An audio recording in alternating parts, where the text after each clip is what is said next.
ये बात बेचारों वाली शक्ल बनाते हुए कहा। तो माही ने हंसते हुए कहा, इसीलिए कहती हूं, फालतू की बातों में ध्यान देने की बजाय थोड़ा पढ़ लिया कर, तो तेरी इज्जत में थोड़ा इजाफा भी हो जाएगा। फिर चेयर से खड़े होते हुए कहा, चलो तुम दोनों का हो गया ना, तो अपनी आलू को लेकर आते हैं। जब देखो जाकर लाइब्रेरी की कुर्सी से मैग्नेट की तरह चिपक ही जाती है। उन दोनों ने भी खड़े होकर कहा, हाँ चलो चलते हैं। लाइब्रेरी। एक लड़की जिसकी उम्र करीब माही और निया के बराबर ही थी, वो चेयर पर बैठी हुई एक बुक को बड़ी ही गौर से पढ़ रही थी।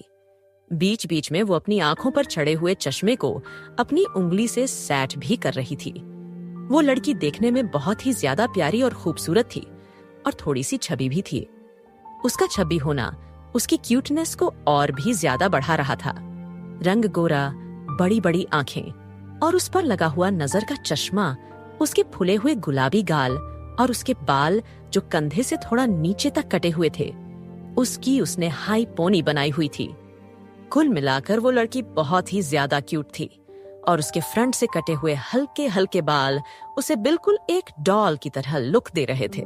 तभी उस लड़की को अपने सामने किसी की मौजूदगी का एहसास हुआ। उसने अपना चश्मा सही किया और सिर उठाकर ऊपर की तरफ देखा तो माही, अखिल और न्या तीनों ही हाथ बांधे उसे ही देख रहे थे। उन तीनों को एक साथ देखकर वो लड़की, जिसका नाम आलिया था, उसने सीधा बैठते हुए कहा, तुम लोग यहाँ क्या कर रहे हो? तो माही ने कहा, पहले ये बता कि इस चेयर में कोई मैग्नेट लगी है क्या? जब देखो आकर इसी से चिपक जाती है। तभी वहां पर एक तेज आवाज आई, यहाँ शोर करना मना है। तुम लोगों को जो बात करनी हो बाहर जाकर करो। माही ने अपनी जीभ दांतों तले दबाते हुए कहा, सॉरी मैम, मैं भूल गई थी। फिर उसने धीरे से आलिया की तरफ झुकते हुए कहा, चल मोटी, बाहर चलकर बात करते हैं। तो आलिया ने भी धीरे से कहा, पहले तो मुझे मोटी कहना बंद करो माही, और मैं तुम्हारे साथ कहीं नहीं जा रही। तुम्हें पता है ना कि मेरे एग्जाम आने वाले हैं? तो निया ने उसके सिर पर हल्का सा टैप करते हुए कहा, देवी, एग्जाम तो हमारे भी आने वाले हैं, पर इसका मतलब ये नहीं कि पूरा दिन किताबों में घुसे रहो। थोड़ा किताबों से बाहर भी निकल और देख, एक खूबसूरत दुनिया तेरा इंतजार कर रही है। आलिया ने अपनी भौहें सिकोड़ते हुए कहा, मुझे किताबों की दुनिया कहीं ज्यादा पसंद है। अब तुम लोग जाओ, तुम मुझे ऐसे डिस्टर्ब नहीं कर सकते।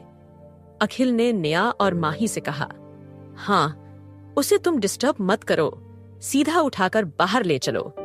कहकर अखिल ने एक तरफ से आलिया को पकड़ लिया और दूसरी तरफ से निया ने, और तीनों ही उसे लगभग उठाते हुए लाइब्रेरी से बाहर ले आए।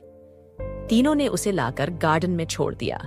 फिर अखिल ने हांफते हुए कहा, यार, तू कितनी मोटी हो गई है, थोड़ा वेट लॉस कर। तुझे तो उठाने में ही मेरी सांस फूल गई। आलिया ने अपना चश्मा ठीक करते हुए कहा, मोटी किससे कहा तुमने? अखिल, और मैं मोटी नहीं हूं, बस थोड़ी सी छबी हूं। दरअसल तुम कमजोर हो, इसीलिए मुझे नहीं उठा पाए। माही ने आलिया को शांत करते हुए कहा, अच्छा ठीक है, कोई नहीं बोलेगा तुम्हें मोटी, पर एक बात बताओ, तुम हमेशा किताबों में क्यों घुसी रहती हो? तो आलिया ने सैड सा फेस बनाते हुए कहा, तुम्हें पता है ना माही, इस बार मेरे नंबर कितने कम आए थे? तो निया ने कहा, पिछली बार से सिर्फ 2 नंबर ही कम थे, तो कहां से नंबर कम आए?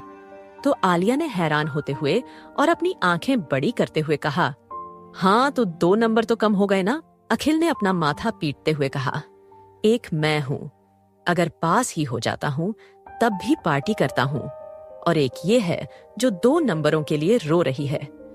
आलिया ने मुंह बनाते हुए कहा, पता नहीं, मैं इतना पढ़ती हूं फिर भी मेरे नंबर कैसे डाउन हो गए। और एक ये माही है, दिन भर उछल कूद मचाती है, फिर भी टॉप कर जाती है। माही बताओ ना, तुम्हारी क्या ट्रिक है? माही ने अपना सिर नामे हिलाया और बेंच पर आराम से बैठते हुए कहा, मैं खाती हूँ, पीती हूँ, मस्त रहती हूँ, बस टेंशन किसी चीज की नहीं लेती हूँ, इसीलिए मैं फ्री माइंड होकर पढ़ाई करती हूँ। तुम्हारी तरह हर बार अपने दिमाग में टेंशन लिए नहीं घूमती रहती हूँ। तो निया ने भी उसके बगल में बैठते हुए कहा, पर माही, तेरे ये सुख भरे दिन जल्दी बीतने वाले हैं और टेंशन तेरे सिर पर भी मंडराने वाली है। माही, अखिल और आलिया तीनों ने एक साथ पूछा। मतलब?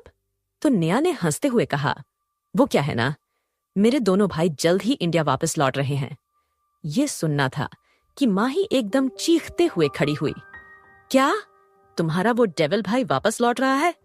कब? और मुझे क्यों नहीं बताया?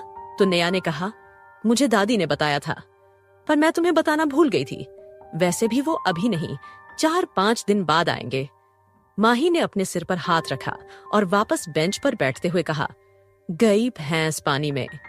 इतने साल सुकून से रह रही थी, अब आ जाएगा वो डेविल मेरी जिंदगी झंड करने के लिए। फिर निया की तरफ देखते हुए कहा, निया, कुछ ऐसा नहीं हो सकता, तुम्हारा वो डेविल भाई वहीं रह जाए और यहां आए ही नहीं। तो निया ने हंसते हुए कहा, वैसे तो तू यहां पर बड़ी शेरनी बनी फिरती है कि मैं किसी से नहीं डरती हूं, ऐसा और वैसा, पर मेरे भाई के नाम से तुझे क्या हो जाता है? तो माही ने कहा, ये बात तू कह रही है निया, तुझे पता है ना तुम्हारा भाई मुझे कैसे ट्रीट करता है। फिर आलिया की तरफ देखते हुए कहा, आलिया, क्या मैं तुम्हारे घर में शिफ्ट हो सकती हूँ? तो आलिया ने मुंह बनाते हुए कहा, मुझे किसी पागल कुत्ते ने नहीं काटा है जो तुम जैसी मुसीबत को अपने घर ले जाऊं। ये बात सुनकर जहां निया को बड़ी जोर से हंसी आई, वहीं माही का मुंह तो खुला का खुला रह गया। उसने फिर आस भरी नजरों से अखिल की तरफ देखा तो अखिल ने पहले ही अपने हाथ खड़े करते हुए कहा, मेरे बारे में तो सोचना भी मत, वरना मेरे पेरेंट्स मुझे भी घर से बाहर निकाल देंगे। उन्हें लगेगा कि मैं अपनी किसी गर्लफ्रेंड को घर ले आया। निया ने बत्तीसी दिखाते हुए कहा, अब मेरे घर में तो तू रह ही रही है, तो मैं तो क्या ही बोलूं। माही ने अपना सिर हिलाते हुए कहा, मेरे सारे के सारे दोस्त कमीने हैं, एक भी ढंग का नहीं है जो मेरी हेल्प कर सके। माही का तो अब ये सोच सोच कर दिमाग खराब हो रहा था कि वो अब उस डेविल को बर्दाश्त कैसे करेगी। उसने तो मन ही मन सोच लिया था कि कुछ भी हो जाए उसके सामने जाएगी ही नहीं।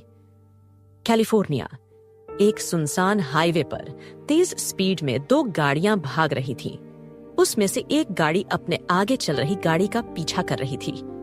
कुछ ही देर बाद पीछे जा रही गाड़ी ने आगे वाली गाड़ी को ओवरटेक किया और आगे जाकर उस गाड़ी का रास्ता रोक दिया, जिससे पहली गाड़ी में बैठे हुए शख्स ने जल्दी से ब्रेक लगा दिया। वो अपनी आंखें बड़ी किए सामने खड़ी हुई गाड़ी को देख रहा था।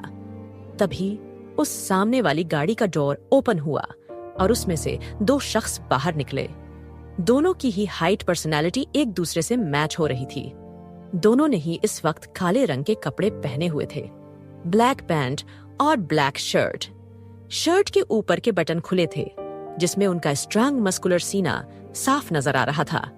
दोनों ने एक दूसरे की तरफ एक इविल स्माइल के साथ देखा और फिर सामने की तरफ देखते हुए अपनी कमर से गन निकाली और उसे एक साथ लोड किया।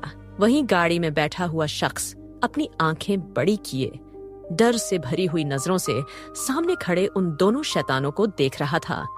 उसका चेहरा डर से पूरी तरह से सफेद हो गया था। तभी इसी के साथ उन दोनों डेविल बॉय ने उस शख्स की तरफ अपनी गन तानी और उसमें से एक शख्स ने गाड़ी में बैठे हुए ड्राइवर को इशारे से बाहर निकलने के लिए कहा। किसी तरह से हिम्मत करके गाड़ी में बैठा हुआ शख्स अपनी साइड का डोर ओपन कर बाहर आया और कांपती हुई आवाज में बोला, तुम लोग मुझे नहीं मार सकते, मैं जानता हूं तुम मुझे इतनी आसानी से नहीं मारोगे। फिर एक अजीब सी हंसी हंसते हुए कहा, अगर मैं मर गया तो तुम्हें तुम्हारे माल का पता कैसे चलेगा कि वो हमने कहां छुपाया है। तभी दूसरे वाले शख्स ने कहा, वो तो तेरा बाप भी हमें बताएगा, लेकिन मरेगा तो तू तब भी। जी हाँ, इसमें से एक शख्स का नाम था रणवीर सिंह राजावत। रणवीर, जिसकी height 6 feet 2 inch, muscular body, गोरा रंग, गहरी काली आंखें, हल्के पिंक लिप्स, पर्सनैलिटी ऐसी कि कोई भी लड़की उससे अट्रैक्ट हुए बिना ना रह पाए।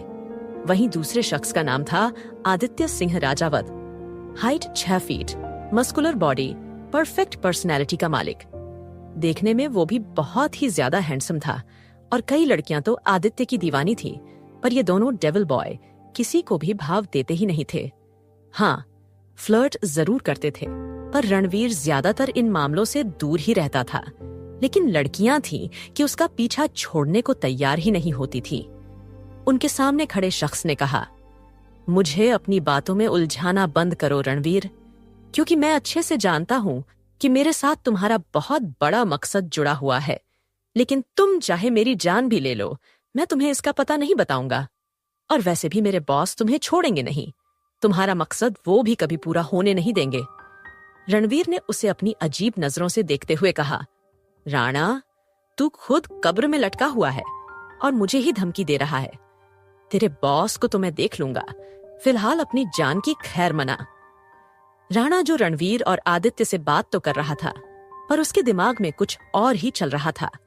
वो बार बार तिरछी नजरों से हाईवे के बगल में ही नजर आ रहे जंगल की तरफ देख रहा था और अपने कदम भी धीरे धीरे पीछे ले रहा था।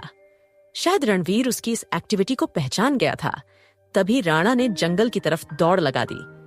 रणवीर और आदित्य दोनों ने एक दूसरे की तरफ देखा और कहा, क्या इसे लगता है कि ये जंगल में भागेगा और हमसे बच जाएगा? आदित्य ने अपने कंधे उचकाते हुए कहा, लगता है इसे शौक आ रहा है कि हम इसे भगा भगा कर मारे। चल, इसकी आखिरी इच्छा भी पूरी कर देते हैं। दोनों ही वापस गाड़ी में बैठे और गाड़ी को जंगल की तरफ मोड़ दिया। राणा बेतहाशा उन लोगों से बचने के लिए दौड़े जा रहा था। वहीं रणवीर और आदित्य की गाड़ी राणा का पीछा कर रही थी। रणवीर आराम से फ्रंट सीट पर बैठे हुए सीट के पीछे अपना सिर टिकाए स्मोक कर रहा था। गाड़ी की विंडो ओपन थी, जिस वजह से बाहर की ठंडी हवा गाड़ी के अंदर आ रही थी। वहीं आदित्य एक इविल स्माइल के साथ एक नॉर्मल स्पीड में गाड़ी ड्राइव कर रहा था, क्योंकि वो जानता था कि राणा इस गाड़ी से ज्यादा तेज तो भाग नहीं सकता। इसीलिए उसे भी राणा को पकड़ने की जैसे कोई जल्दी नहीं थी। वो तो जानबूझकर उसे भगा रहे थे। अगर वो चाहते तो गाड़ी की स्पीड तेज करके कभी भी राणा को पकड़ सकते थे, पर उन्हें तो अपने शिकार के साथ खेलने में कुछ ज्यादा ही मजा आ रहा था। कौन था राणा, और वो रणवीर के किस मकसद के बारे में बात कर रहा था? कैसी रहने वाली है माही और रणवीर की पहली मुलाकात? जानने के लिए सुनते रहिए टॉक्सिक लव 2, सिर्फ पॉकेट FM पर। तभी एक जगह आकर राणा के कदम रुक गए, क्योंकि भागते हुए वो एक ऐसी जगह आकर रुक गया था जहां पर आगे की तरफ सिर्फ खाई ही थी और पीछे की तरफ उसके दोनों शिकारी। वो कभी डरी हुई आंखों से उस खाई की तरफ देख रहा था, तो कभी पीछे की तरफ से आ रही रणवीर की गाड़ी की तरफ। उससे कुछ ही दूरी पर आदित्य ने गाड़ी रोकी।